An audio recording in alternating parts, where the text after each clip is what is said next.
ইউনূস সাহেবকে বলবো আপনি ঘোষণা দিয়ে দেন আমি ভারতের খালাস, আর নতুবা আপনি বলেন যারা ভারতের আধিপত্যের ব্যাপারে কথা বলে তাদেরকে আমি সেলুট করি। দুইটা থেকে একটা, যাদের রক্তের বিনিময়ে আপনাকে বাংলাদেশের ইত্যাদি গভর্নমেন্টকে প্রধান বানিয়েছে, আপনি 2 দিন পরে পরে তাদেরকে গ্রেফতার করতেছেন। হাজিকে গুলি করে শহীদ করলো, তার যারা শহীদ করছে তাদের চুল আপনি ছিঁড়তে পারেন নাই।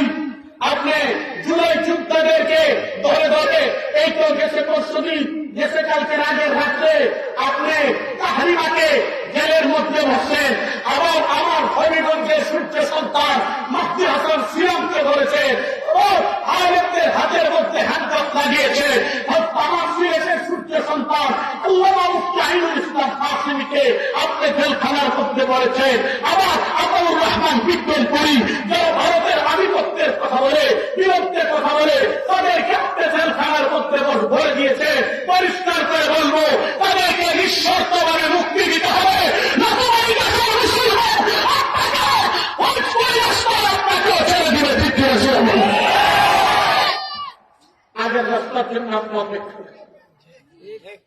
আমাদের দলের বই খায় লাভ নাই, জেল আমরা তৈরি করি।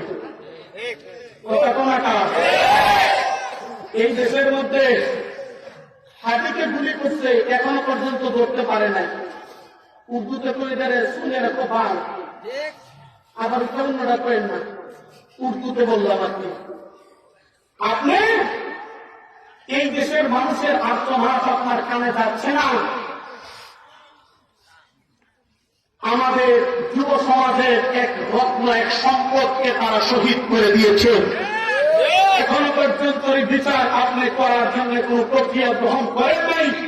আর জুলাই যোদ্ধাদেরকে আপনি ধরে ধরে জেলখানার মধ্যে ভরতেছে।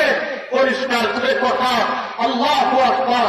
পূর্ব দিগন্তে সূর্য উদিত হয়ে পশ্চিম দিগন্তে অস্তে যায়, এটা যেমন সত্য। আগামী 100 বছর পরে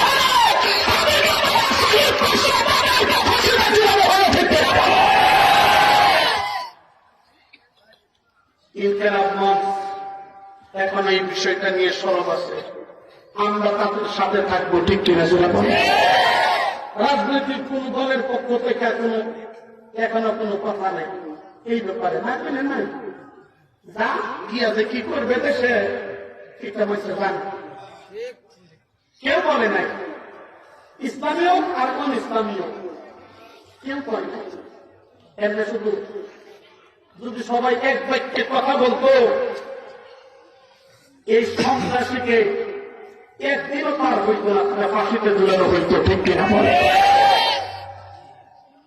এই গভর্নমেন্ট মিললেই হাজিরে তারা শহীদ করছে এখানে, আর প্রকল্প দিচ্ছে।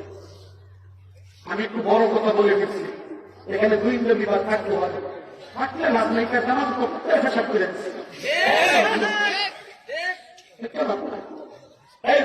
আপনাদের এই ক্ষমতার ঘটনা শুনেন নাই? আল্লাহ রাসূলকে দর্শনকারী বলছে।